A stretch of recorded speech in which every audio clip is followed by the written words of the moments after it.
Hello everybody, it's Kara from Wild Book Garden, and today I'm here with part 2 of my January wrap-up. I will link part 1 down below, as well as links, content warnings, etc.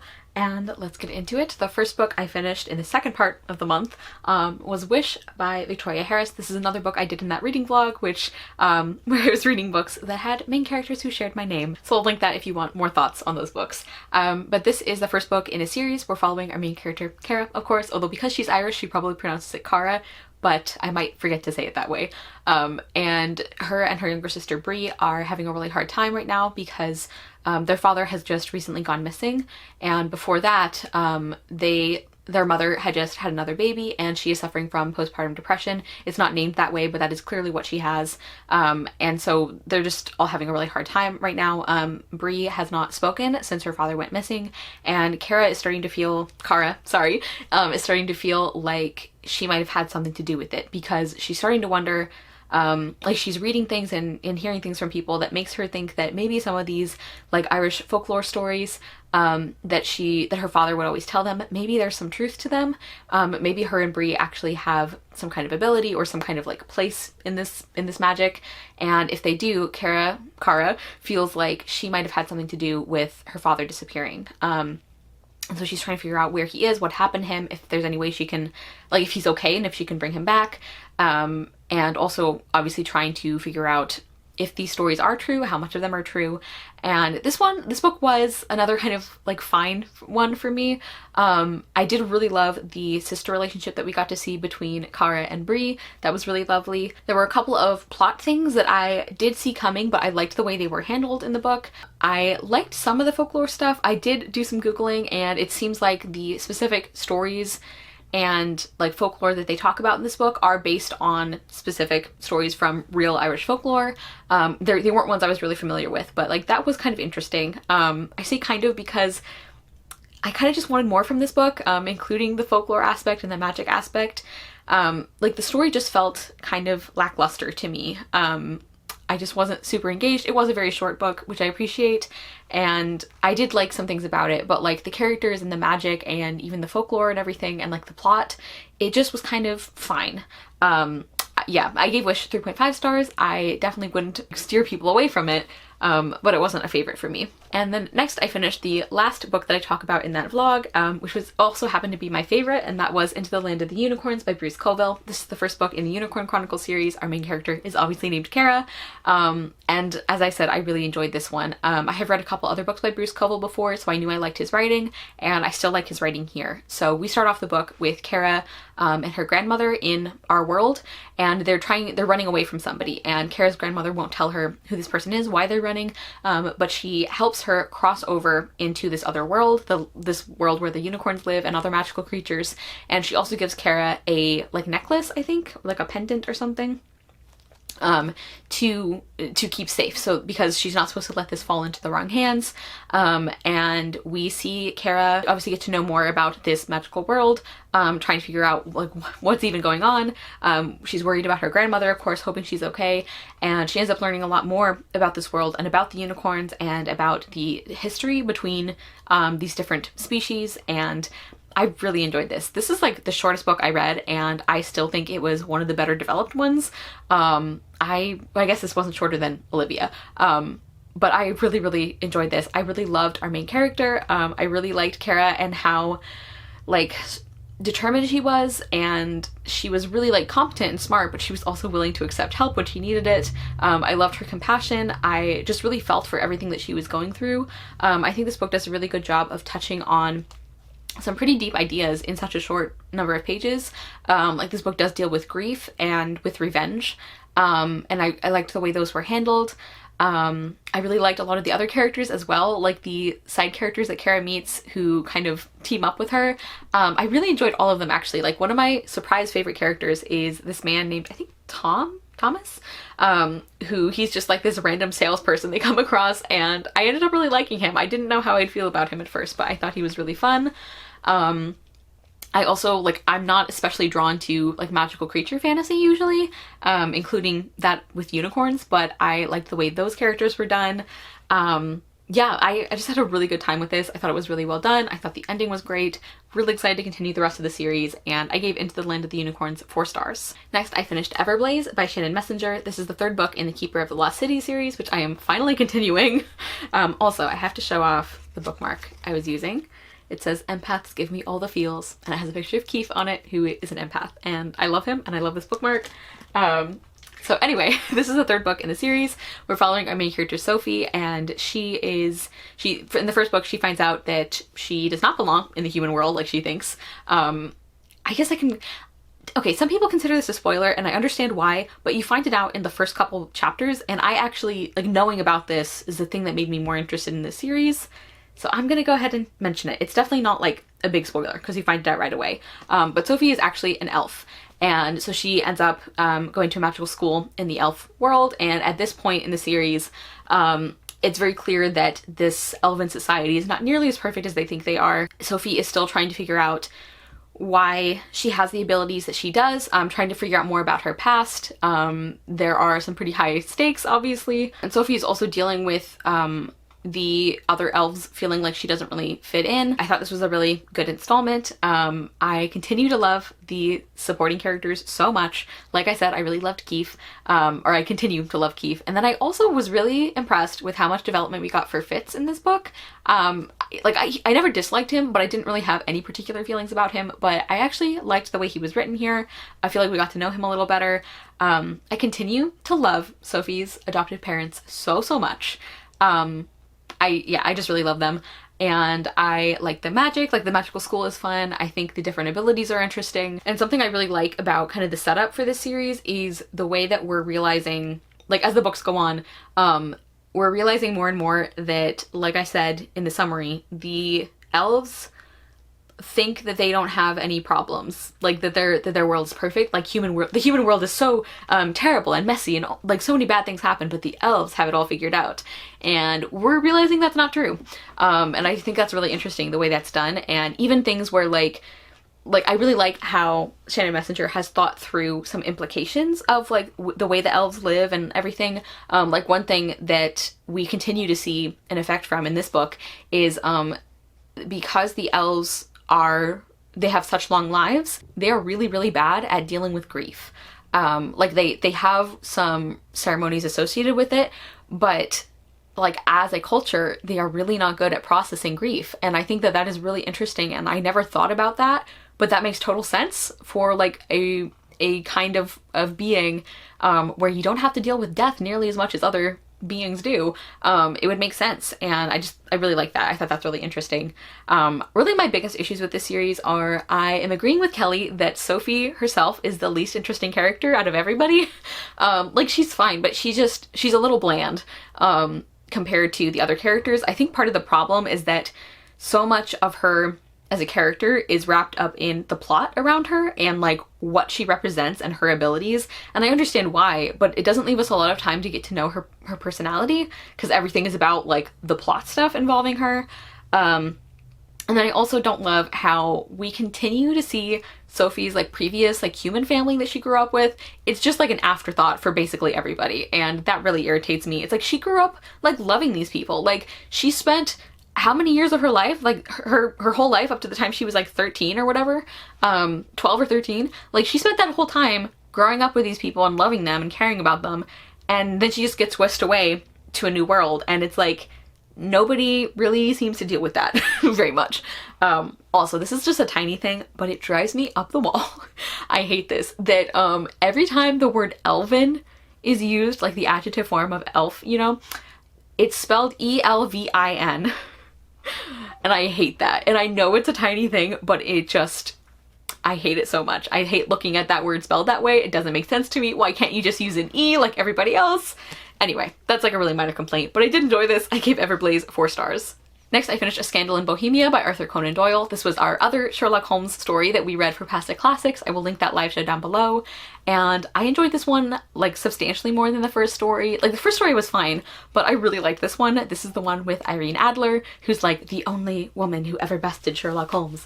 And it was a great time. I love Irene as a character. I can't believe this is the only story she's in. Because like, what an amazing character he created here.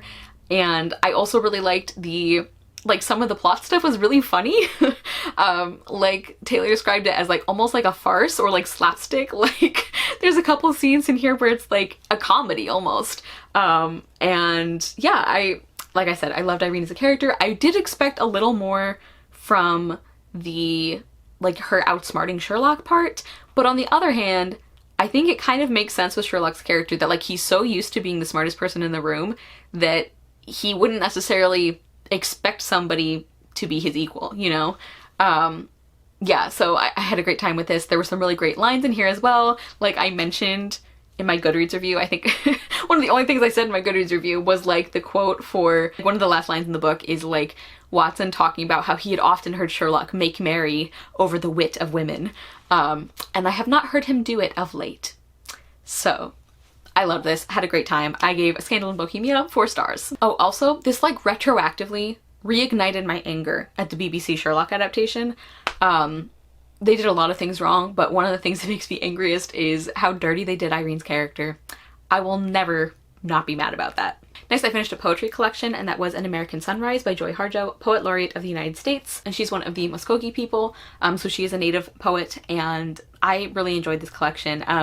I didn't keep as good a track as I usually do of like specific stylistic choices to talk about in this review, but I did a lot better job of keeping track of actual poems that were favorites of mine. Like Washing My Mother's Body is, I think, my favorite poem in the collection. I thought that was just like really beautifully done, really emotional. I love the way that she balanced the like the feeling of personal grief with larger ideas that connects to. And then I also really loved how to write a poem in a time of war. Let me see if I can find that one. The way that it talks about history and where you start a story, and yeah, like a lot of these poems deal with like trauma and you know, genocide of Native peoples, and they deal with a lot of dark topics and, you know, like PTSD and grief and all of that. But there were quite a few poems I really liked here, and yeah, again, I don't have a lot of like general things to say about this collection. I just kind of kept track of some of my like special favorites, but there were, I liked her poetry style, definitely. And I gave An American Sunrise 4 stars. Next, I finished Briar Heart by Mercedes Lackey, and this is a Sleeping Beauty retelling, where we are following Sleeping Beauty's older sister. I think they're half-sisters, whose name is Miriam or Miri, and so Aurora is like a baby for like the whole book. So the book kind of starts off with Aurora's christening, you know, as a baby, and when the evil fairy shows up, things go a little bit differently. And because of what happens, Miri ends up volunteering and being really excited about, like passionate about, being her baby sister's protector. So she starts training in magical abilities, and also in like fighting, like defense moves and everything. She ends up, like a whole group of them end up getting trained together to be kind of Aurora's, I don't remember what they call them, but like Aurora's personal guard, basically. And I really enjoyed this. Judging by the number of ratings and the low average rating, seems like not a lot of people are enjoying this one or even reading it, but I thought it was really well done. I really loved Miri as a character. I can see why some people would be frustrated by her, because she is one of those characters where she's really good at pretty much everything she does, but you do still see her have to like work to like utilize her abilities and like understand them more. Like, it didn't bug me. Like, we still see her like train and get better at them, which I also don't normally like training montages or like that kind of thing, but I think these were done really well. They were still interesting. I think partly because I liked the characters she was training with. Another thing I appreciated about Miri is that anytime it felt like she was getting kind of close to a, like, not like other girls or like a stereotypical kind of strong female character, the author would kind of put a twist on things. So like, of course, you know, Miri doesn't like doing embroidery and she doesn't like dresses. She just wants to climb trees and be free. But she also is always careful to change out of her nice dresses into her like climbing around clothes, because she's like, it's not really fair to make so much work for the seamstresses and laundresses. So there's like that kind of thing. Also the fact that several other girls end up getting trained with Aurora. Like there's I think 4 girls and 4 boys who are in her guard. I think that's the right number. Maybe it's like 3 of each. I don't remember. But instead of like Miri having to win over these girls with like her superior interests of things like fighting and other things that are not usually associated with girls as much, like rather than going that route, the girls who she ends up training with actually are really excited to be training with her because they were chosen because they had an interest in this, and they're really excited that they finally get to train in weapons, and yet they are also allowed to enjoy feminine things. Like, I love that. Also, this book does not have a romance subplot at all, which I feel like that's something people always say they want, but then when a book doesn't have it, there tends to be complaints. I don't know. But I really liked it. Like, I love a good romance, but I also think that not every book needs one, and I feel like this book didn't need one. It does talk a little bit about like possible future relationships or like characters having crushes and things like that, but there's no actual like romance in the book. And I thought that was done well. I thought that the directions the story went were really interesting. I liked the magic and the fae aspects. There were a couple places where I think it could have been explained a little more clearly, but overall I really liked the world building. Like I said, I really liked the kind of like friendship squad that Miri has throughout the book. I really enjoyed them, and like their relationship, and like how they are so like ride or die for each other, and I love that. I thought this was a really creative retelling. I also liked the end of the book. I could see why some people wouldn't. They would find it too fast or not satisfying. I get it, but I liked it.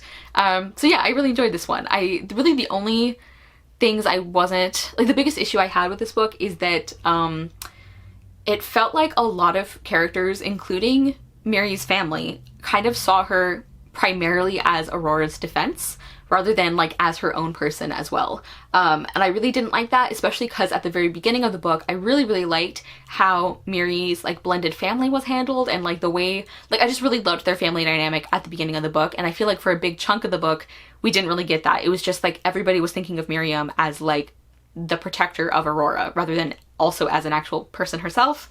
So I didn't like that, but I really liked this book overall. I gave Briar Heart 4 stars. Next, I finished Miss Percy's Guide to the Care and Feeding of British Dragons. I think that's the title, by Quenby Olson. This is a book that reads almost completely like historical fiction, but there's a tiny bit of historical fantasy because there's a dragon in it. Our main character is a woman named Mildred, who is at this point considered a spinster. She's been living with her sister and her family for the majority of her adult life, taking care of her sister's children, not really feeling like she has her own life or interests or that she can make her own choices. She's just kind of settled into this kind of bland contentment. Like she likes being needed, but she thinks that she's kind of grown out of the age where she could do something that she wanted to do with her life, or do anything exciting. And then one day, one of her great uncles, he dies, and he leaves her some things in his will. And he was like interested in the sciences and everything, and it's like a really jumbled collection of like books and papers and like artifacts and rocks and things. And one of those things is a very interesting rock that I'm just gonna tell you because I think it's pretty clear. It's a dragon egg. And at first she doesn't realize that, and so she ends up going and asking the local vicar for help because he's also interested in like the sciences and everything, and she doesn't really know what to do with any of this stuff, so she goes to him for help, and they're working on that together. And at one point this dragon egg actually hatches, and so then they are trying to figure out what they can do with this dragon, trying to keep him safe, and also trying to figure out like what they need to do long term. And they can't even really ask people about it because how do you approach someone with like, hey, how do you take care of a dragon? Like it takes them a while to even come to terms with the fact that they do in fact have a baby dragon now. And then to make matters even worse, another character shows up who has some claim, he says, to Mildred's great uncle's like items and paperwork, and he's after the dragon egg as well. And yeah, everything goes from there, and I really liked this. I really loved Mildred as a main character. I like how ordinary she was, and yet not ordinary at all, because she's like a person. She's like so like smart and compassionate, and like I just really enjoyed her. Like, you guys know that I love a good like normal main character, and I feel like she was a really good example of one. I really loved her, and following her and seeing her start to realize that she deserves more from life and that she deserves to be appreciated.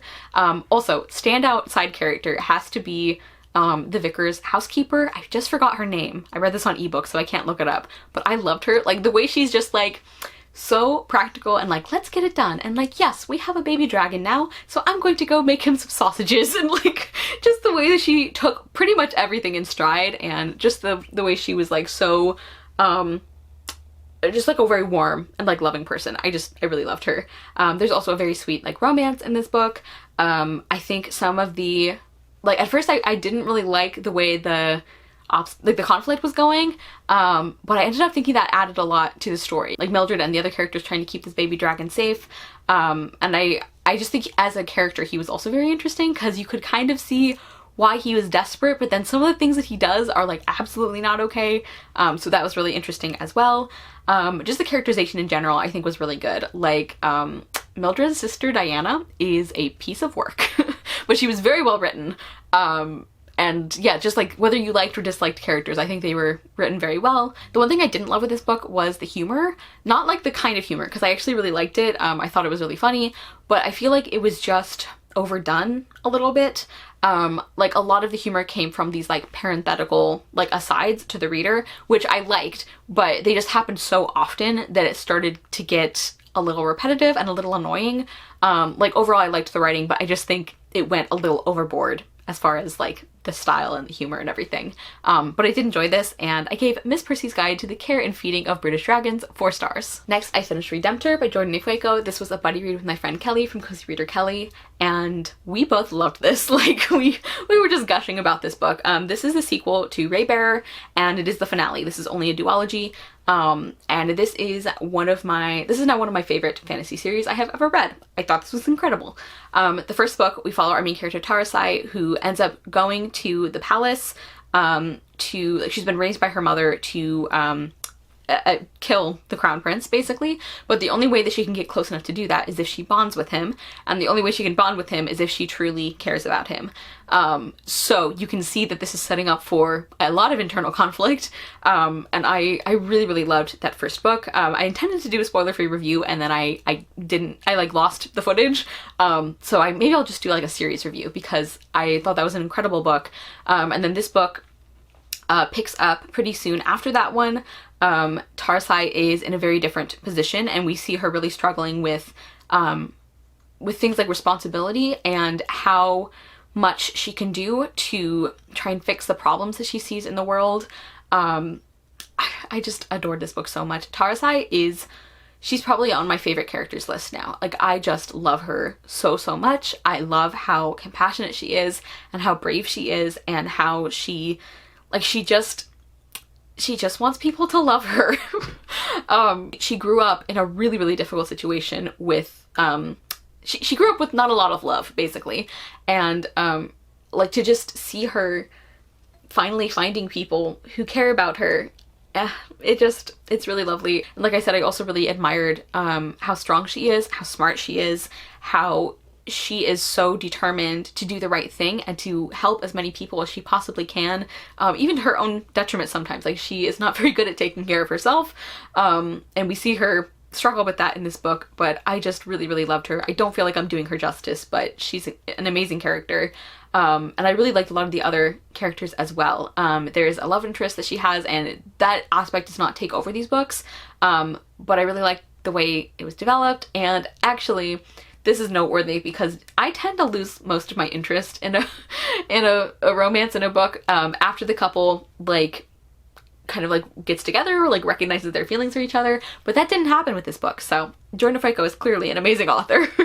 I also really love the world building. I love the way the story went. I love how in both of these books they're divided into parts, and each part just like builds on the one before it, and it opens more of the world and more of the plot, and it just like, it gets more and more gripping as you go. Like, I did not want to stop reading this book. It was so well done, it's so compelling, a very quick read as well. I really loved some of the new characters we meet in this book. There's several that I really love, and then there's one who is probably one of my favorite characters, who Tarasai ends up spending a lot of time with, and just like what they do in the story and them as a person, I just really loved. I was gonna say something else, but that might technically be a spoiler. So I just really like a lot of the different places this book went to. There's one in particular that I think was really interesting. I love the way that we learn more about the culture and the beliefs and the stories of this world and like the history. I also thought the ending was brilliant and so well done, so satisfying, so like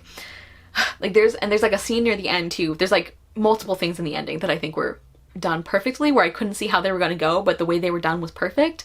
And then like, just going back to how much I love Tarasai, like there's a choice she makes near the end of the book that just gets me, and the things that it the way it ties into the series as a whole and like the themes and anyway, it's just amazing. And one of my favorite things about these books is the themes, which is not a surprise. I love a well done thematic focus in a book. I love this book and the way it talks about trauma and responsibility and like, I mean like generational trauma specifically, and grief and forgiveness and like love and different kinds of love, and how much one person should feel responsible for things, and like just the way it handles all of these really heavy topics and balances those with great characterization and impeccable world building and a gripping plot.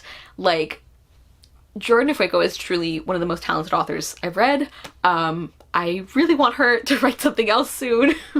Like, I keep checking Goodreads to see if she has a book that has been announced, but anyway, I loved this. I love this series so much. I gave Redemptor 5 stars. And finally, the last book I read in January was Enspelled by Aya Ling. This is a retelling of The Goose Girl, and like several of the ones I have been picking up lately, we're not exactly following the maid character, but we kind of are.